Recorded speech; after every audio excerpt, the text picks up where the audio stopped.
sun crouches low over the horizon, a molten ice smeared by dust. Heat slithers up from the cracked ground, warping the air. Nothing moves, at least not where you're looking. But if you were one of them, one of the old ones who walked barefoot across continents long before roads or maps, you'd know where to look. A toe digs into dry earth. A hand brushes the surface of a rock, feeling the temperature. Not just hot, but how hot and what that heat means. The world is a puzzle of whispers.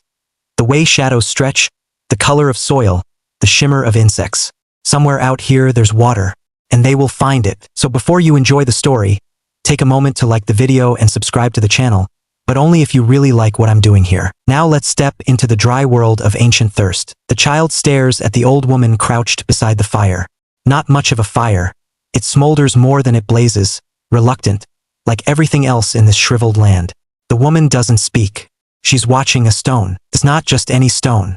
It's round and worn, almost polished. It rests in a shallow bowl of sand. Around it, tiny pebbles and charcoal flakes are placed in a pattern that only she seems to understand. This is the whispering stone. And tonight it's saying something. She shifts one charcoal flake slightly to the right, grunts softly. Then she points west. That's where they'll go in the morning. To the untrained eye, it's madness.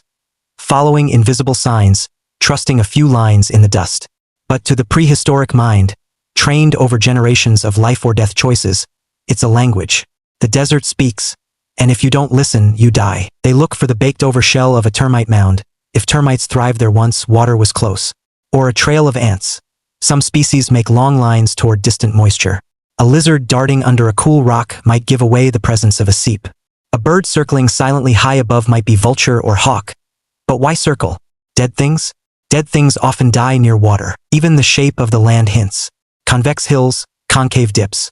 Cracks in the clay, were they caused by fast evaporation, meaning water once pooled there? Or are they old, meaningless, ghosts of a rainstorm years ago? The woman knows. She's watched this terrain for 60 years, since she could walk. She remembers a time when the river still flowed sometimes in the wet season. Now it's all memory. But memory is survival. The child doesn't understand the signs yet, but he watches her every move. Her squint toward the wind. The way she tastes a pinch of dirt. The way she listens not to sounds but to silence. The desert is never truly silent. When it is, that means something. They leave before the sky turns blue. The child carries nothing but a pot, already too light, and a gourd stopper in his belt. The woman carries knowledge. Half a day's walk. Their shadows stretch long across the sand. She walks toward a strange outcrop of stones that from a distance look like teeth, eroded stone towers poking up from the earth. She stops and lays her palm against one. It's warm, but not as warm as it should be. A joke flutters into her mind. Even the rocks are thirsty. She doesn't smile, but she's told that one before around the fire. She cups her hands around her mouth and hums. Not a song, but a tone. Low, long. The rock echoes. Her eyebrows lift. She walks around the stone and finds a dip where the wind has collected dust and brittle leaves. She kneels, scrapes with a flat stick. The ground resists, then yields. Damp, not wet, just less dry.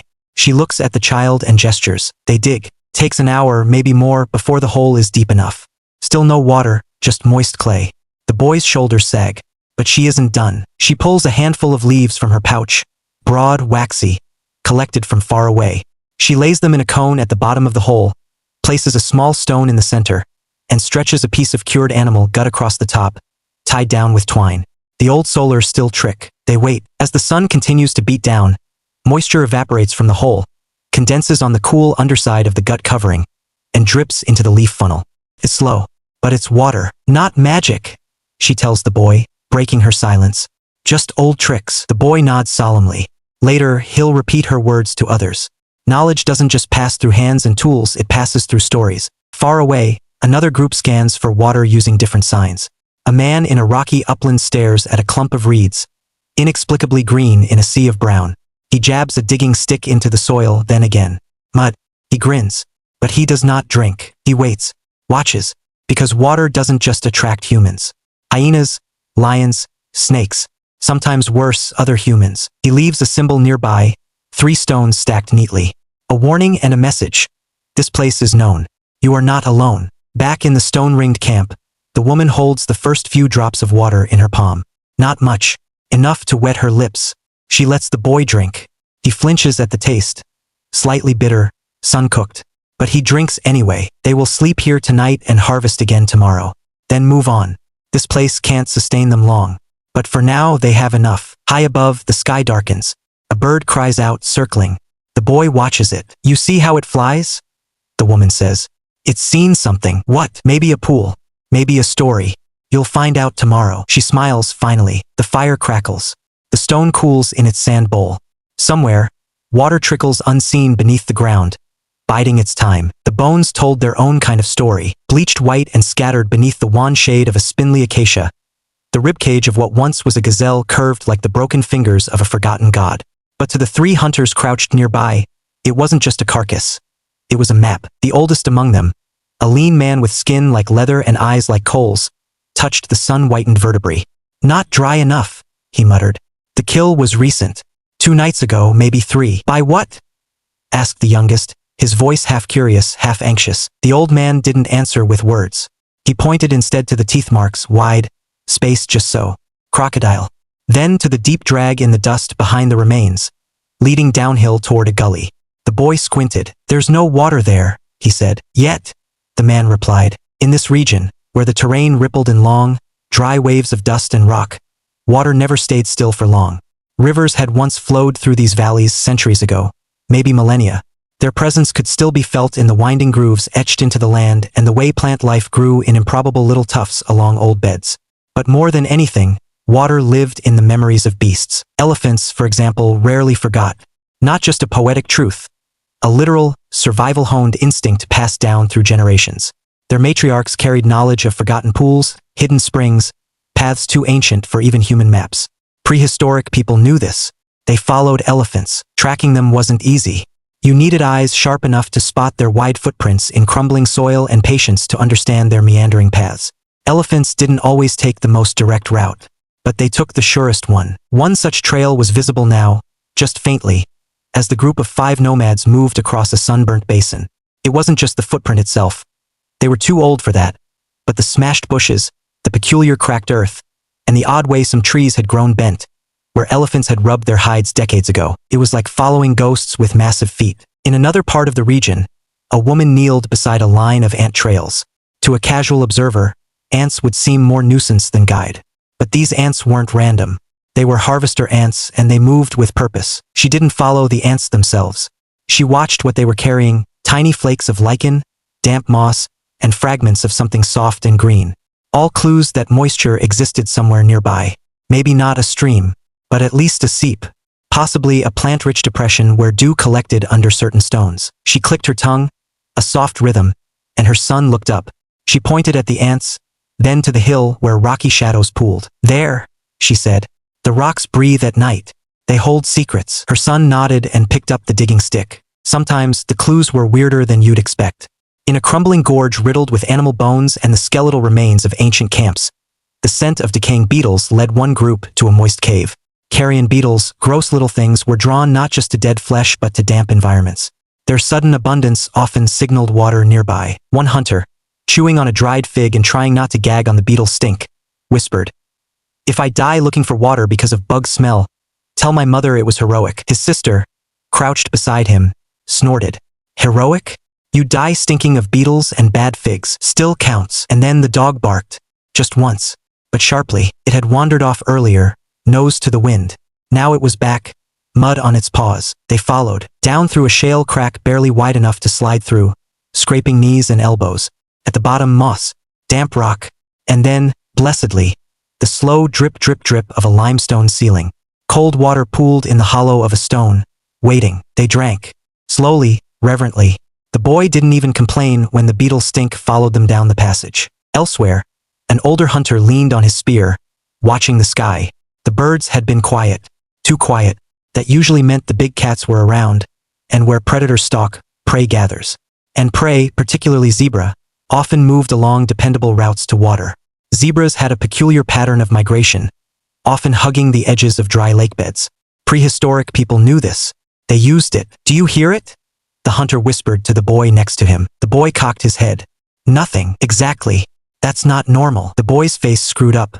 "So we go toward the nothing?" The hunter's grin was all teeth. "Now you're thinking like a tracker." But perhaps the strangest clue of all came one night, under a moon so full it felt swollen with secrets. In the middle of an open flat, surrounded by bone-dry grass, the ground gave way beneath a man's foot. He cursed and jumped back. They gathered around the hole. It wasn't deep, but it wasn't ordinary either. It had a smell sharp, earthy, wet, and from its depths rose a strange sound, the faint croaking of frogs. Impossible, but sure enough the frogs were there. Tiny, ghost-colored amphibians tucked into a subterranean pool, fed by a thin underground stream. Frogs that survived only by waiting out the dry season in stone pockets, sometimes for months, even years. They dipped gourds into the little pool. Not much, but it was water, and it had waited a long time for them. At dawn, across the region, fires were lit in new places. Smoke curled above caves, gullies, and rock shelters where feet had never stepped before. The prehistoric people drank what they could, stored what they couldn't, and marked the places with signs. Stones piled in threes, ochre-painted animal tracks, a carved spiral on a tree trunk. The bones they'd seen, the ones under the acacia, weren't just dead things. They were breadcrumbs. The trail wasn't made by humans, but it was interpreted by them, shaped into understanding, passed from mind to mind like a cup of cool, muddy water in a blistering land. And maybe, just maybe, they'd live another week. They had no compass, no maps, no GPS chirping directions. Just stars, wind, and shadows. And somehow that was enough. In the time before metal, before bricks, even before pottery, humans moved across wide and empty lands with nothing but instinct, memory, and a peculiar knack for reading light. Not just sunlight, but moonlight, star trails, even the angle of shadows that crept across the backs of their hands. Tonight, in a broad and wind-swept basin, two figures stood under a navy sky speckled with stars. One was a teenage girl, tall and sharp-eyed. The other, her uncle, was wrapped in a fur so tattered it looked like it had been chewed on by time itself. They weren't looking at the stars. Not exactly. They were watching how the stars moved. "Which one are we following?" she asked, pointing upward. He raised a long finger and traced the tip of one bright point of light across the night. "That one. See how it rises just before the others? That means it's time." "Time for what?" "For the springs to wake up. The shadow will show us which." You might be wondering how shadows help find water. Here's the strange part. They do, especially when the terrain is unfamiliar. During the day, the angle of the sun changes the way the land looks. Rocks that seem solid may glow strangely in the early morning, while certain dips in the earth suddenly go dark at noon. These changes aren't random. Early humans used them like breadcrumbs. If a small canyon cast a deeper, longer shadow than usual, that could mean moisture. Damp soil absorbs heat differently, cooler surfaces cast stronger contrasts. And where the shadow lingers longer than the surrounding earth, something's off. Possibly a spring. Possibly just a trick of the land. But often worth a look. The girl and her uncle hiked toward such a place now, following not a path, but a darkness. By late morning, the land had transformed. What had been a featureless bowl of cracked ground now bristled with stone stacks and gnarled bushes. The sun, high and pitiless, blazed overhead, but here, in the crescent bend of a rock face, a strip of shade held on like a stubborn memory. He dropped to one knee, pressed his palm against the dirt. "Still cool," he murmured. She knelt beside him. The soil smelled faintly different, like moss or wet bark, even though none grew here. She dug with her fingers and uncovered a thin network of roots, greenish, wiry, pulsing faintly with life. He didn't grin, but his silence told her everything. They'd found the old seep. It hadn't surfaced yet, but it would. Just before dusk, when the land cooled and the earth exhaled. Far to the south, another band of travelers walked not by sunlight but by night wind. This was a desert edge clan, used to moving when the air was cooler and predators lazier. The leader, a woman named Enna, held a strip of animal hide marked with notches. Nothing drawn, just cut lines. It wasn't a map. It was a memory aid. Each notch meant a shadow, or rather, a change in shadow. A hill where the moon touched only the top. A boulder whose back always stayed cool. A cluster of 3 trees that cast their silhouette like fingers on stone. They reached the final notch before dawn. A strange place. Flat, dusty, with no visible life. "Wait for the shadow," Enna said. The others were skeptical. It looked like anywhere else. Boring, dry, dead. But then the sun rose, and as the light spread, something odd happened. The central boulder, jagged and leaning, cast a shadow that didn't match its shape. The shadow had a kink, an unnatural twist. Not something stone should do. The oldest in the group nodded. "There's a hole." They circled the boulder. At its base, half covered in sand, was a small cave mouth. Not deep, just enough to crawl in. Inside it was damp, cool, and farther back water. Trapped in the belly of the stone, reflecting light like a sliver of moon. They drank in silence. Then Enna cut a new notch into the hide. The memory would be passed on. Elsewhere, a hunter named Oru used a trick known only to a few. He didn't look at the land. He listened to it through his feet. This wasn't some mystical magic. It was the result of a habit built over years, walking barefoot, noting how vibrations traveled through different soils. In sandy places, sound moved differently than in clay. Waterlogged earth gave a duller echo when you stomped or dragged a branch across it. Oru stomped now, lightly like a dancer testing a floor, too crisp, too hollow. He moved on, then soft, dampened. He stopped. He dropped to his knees and blew gently on the ground. Dust scattered. A lighter patch of soil appeared. He picked up a handful, squeezed it. It held shape. Bingo. One of the strangest methods ever recorded, though of course not written down, came from a woman called Zilu who had a reputation for being odd. She claimed she could smell water. People laughed. Then stopped laughing when she led them to a mossy wall in the middle of the dry season. Zilu's secret? She trained herself to smell the difference between dry stone and slightly damp stone. The scent was faint, more like the memory of water than water itself. But it was real. Stone gets lonely, she once said with a grin. It remembers when it was wet. She sniffed at cliffs the way dogs sniff shoes. Her nose once led them to a hidden waterfall tucked behind a stone curtain. And though no one admitted it, several others secretly tried to smell rocks after that. None got as good as Zilu. As the sun sets once more, the girl and her uncle sit beside the seep. The water has surfaced, a tiny pool no bigger than a bowl. She fills her gourd slowly, then sets it in the shade. You think we'll always be able to find it? She asks. Her uncle doesn't answer right away. Instead, he tosses a flat stone across the pool. Skips twice, then sinks. Only if you remember what light lies to you, and what shadow tells the truth. Cryptic? Sure. But that's the thing about prehistoric wisdom. It rarely came with footnotes. The girl watches the last star appear in the sky. She smiles. Tomorrow they'll walk again, and the shadows will guide them. The stick hovered for a moment above the earth, trembling slightly in the hand of the boy before he jabbed it down. It struck with a sharp thunk and bounced back. Dry. Again. His mother sighed. Not out of anger, but fatigue. That sound is wrong, she said gently. It's too hard. Too clean. She crouched beside him and took the forked branch herself.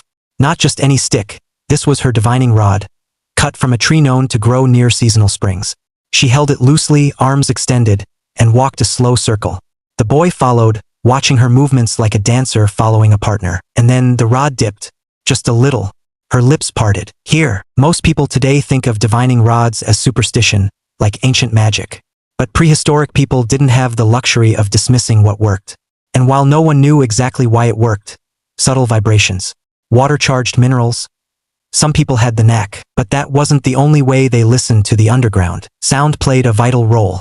People tapped the ground with bones, sticks, even their heels. Certain types of soil echoed differently when water was near. Loose sand clattered. Damp clay thudded. And then there were caves. Deep, breathing places where the wind carried clues. In the high cliffs of the valley, an elder named Kara pressed her ear to the stone wall. She didn't speak, didn't move, just listened. Beneath the surface, the stone whispered. Not in words, of course, but in the gentle drip, drip, drip that resonated like heartbeat through her skull. A water pocket, still sealed, but close. Maybe just behind that thin plate of sediment. She stood, pointed to the others. We dig here. They used antler picks and sharp-edged stones, working in silence except for the occasional grunt or joke. If we find wine instead of water, one muttered, I'm marrying the rock. Maybe the rock says no, his sister shot back. They reached the pocket by dusk. A gush of cool water spattered out, muddy at first, then clearer, and colder than anything they'd tasted in weeks. No wine, but enough to toast survival. In the open flatlands, a different group used their noses, literally. One of the least talked about talents in prehistoric survival? Smell. They trained it like any other sense. They could detect the faint moldy scent of wet bark, or the sweetness of underground tubers, which usually meant moisture nearby. They even sniffed for animals. You'd think that wouldn't help. But where animals gather, especially herd animals, they urinate, trample, and churn up the earth. That leaves scent trails. And in dry seasons, many of those trails led to secret watering holes known only to the animals. A man named Roji crouched low beside a pile of dung, still warm, his face scrunched. Zebra, he said. Old or new? Someone asked. He sniffed again. Old enough to be dry, new enough to follow. It was weird, gross, kind of genius. Then there was taste. Yes, some groups tasted soil, not for refreshment, obviously, but to detect minerals associated with groundwater. salts, iron. Even certain bitter tastes meant something. In the scrublands near the coast, a woman named Delu pressed a pinch of dirt to her tongue. She grimaced. Bitter. Too many roots here. Too high. She tossed the sample and moved downslope, repeating the process. She was looking for a taste she only half remembered. A chalky, iron-rich tang that always accompanied spring water. Took hours. But eventually, her face lit up. There, they dug, and hid a vein of moisture just 2 feet down. Enough to start a pit. Enough to trap condensation overnight. They covered it with hides and palm leaves. When the sun rose, the water would collect again. Drop by drop, not fast, not glorious, but life-saving. Perhaps the strangest method came from the wind itself. In certain valleys, the wind carried the scent of water, not directly, but mixed with the coolness that came from shaded stones and damp sand. Some trackers trained themselves to feel temperature changes on their skin. There's a story passed down from a family in the east.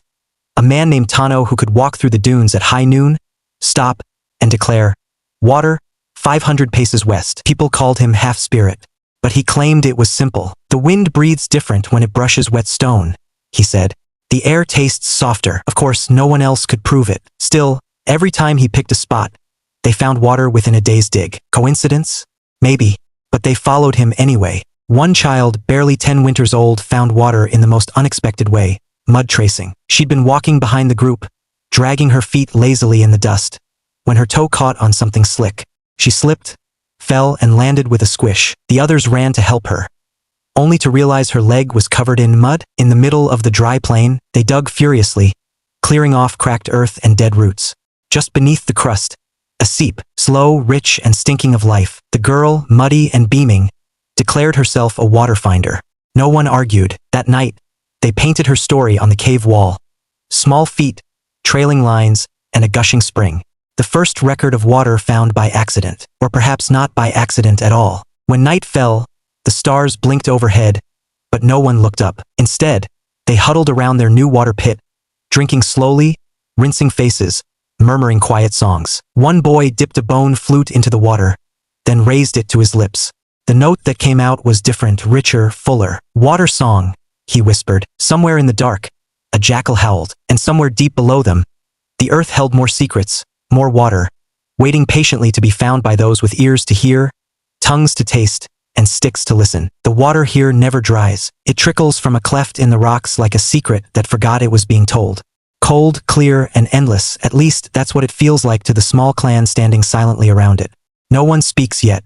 There's a kind of reverence in the air, the kind that even the youngest child understands without being told. A few days ago, this place was just another rumor, a whisper in a grandmother's story, a finger point across a wide plain with no name. And now, it's real. They call it Tura's Eye, though no one quite remembers who Tura was. Maybe the man who found it, maybe the woman who first gave birth beside it, or maybe the name came from the shape. Two boulders leaning together like a sleeping face, with the spring trickling from where the eye would be. It doesn't matter. What matters is this: the pool is sacred. It is water in a place that shouldn't have water. And prehistoric people, above all else, respected that kind of magic. All across the ancient world, sacred springs like this one dotted the landscape. Not many, and never closed together. But those who found them knew to mark the spot, not with monuments or fences, but with memory. Some used stone piles, carefully stacked, never random. A spiral made of pebbles. 3 concentric rings of white and red rock, each signaling a different kind of water. Mineral-rich, sweet, or dangerously salty. Others carved symbols into nearby walls. Nothing elaborate. A handprint, a wavy line, a hollowed-out circle with dots. These weren't art. They were maps, reminders, warnings. A prehistoric GPS coded in chalk and ochre. The spring at Tura's Eye had dozens of such signs. Some had faded. Others looked freshly renewed. Who had passed this way before?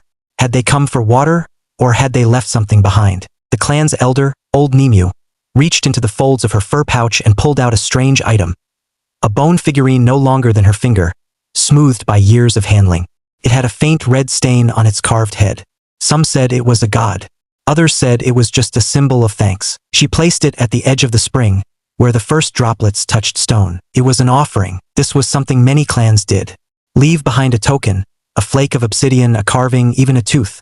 Not for superstition, not even for ancestors, but so that others would know we were here. This water saved us. In one famous story passed from fire to fire, A traveler found a pool marked by a circle of human teeth, each one painted with ochre and set upright in the mud. No bones, just the teeth, and a single word scrawled in symbols. Drink, but leave more than you take. Creepy? Yes. Effective? Also yes. Some clans went further. They turned water finding into ritual. Before drinking from a newly found spring, some would smear their faces with mud from its banks. Others would sing songs copied from birds heard near the water's edge. One ritual involved spitting the first mouthful back into the spring, so that the water knew you weren't greedy. Once, in the northern scrublands, a scout found a spring bubbling through a ring of black stones. He reached for his gourd, but his companion stopped him. Not yet, she said. She knelt, placed a feather on the water, and waited until it floated to the far side. Now it knows you. Strange? Maybe. But again, survival in the prehistoric world was 50% skill, 50% belief. And sometimes the line between those blurred completely. Back at Turazai, the children played near the bank, splashing just enough to cool their feet. One of them, curious, always digging, found something in the mud. A smooth disc of clay with a hole through the center. On its surface, a crude carving, wavy lines, and a tiny figure. The elder's eyes widened when she saw it. She took it gently, wiped it clean. "I've seen this before," she whispered. "My grandmother said her father found one like it, 100 hills west." "Is it magic?" one child asked. "No," she said, then smiled. "Yes, it's a sign of connection between people who never met, between tribes who might have thought they were alone, but weren't, between generations of survival, stitched together by thirst and luck." The disc was added to the small shrine near the spring. A pile of items had grown there now. The bone figure, a bird's skull, a braided cord made of reeds, a shell from a far-off shore, a time capsule of belief and biology. Water did more than keep people alive. It brought them together. In dry lands, rival clans might fight over grazing rights, but not water. At least not here. At sacred springs, neutrality ruled. They shared songs, exchanged stories, swapped tools. Some even traded children, part of a peace ritual, a way of joining lineages. The old ones believed water had memory, that it remembered kindness, that if you defiled a spring it would dry up. Science might disagree, but oddly enough, the belief often helped preserve the water. People feared disrespecting it. A strange, lesser-known detail. Some springs were said to sing. A low hum, barely audible. Possibly wind. Possibly echo. Possibly just imagination. But one spring in the southern hills had such a reputation, and when geologists finally tested it centuries later, they discovered it sat above a vast underground cavern filled with resonant air pockets. Go figure. The sun dipped low over Turazai. Shadows stretched across the flat rock face, brushing the boulders like fingers tracing an old scar. They would leave soon. Springs, even the sacred ones, couldn't support a clan for long. The water would trickle slower each day. The land would remember the weight of too many footsteps. Before they left, they added one final symbol. A spiral, etched into the rock with a flint blade. Not deep, just enough to catch the light at certain hours. It meant, "You are welcome, but tread lightly." The water watched as it always had, and somewhere, far from here, another spring waited beneath stone. Another shadow curled beside a forgotten canyon.